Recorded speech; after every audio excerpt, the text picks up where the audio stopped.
এরপরে মঞ্চে আসছে রাজদীপ দেবনাথ, তারপর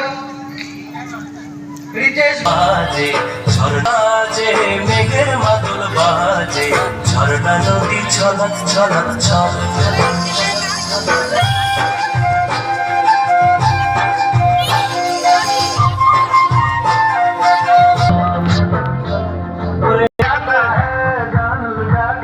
दुश्मन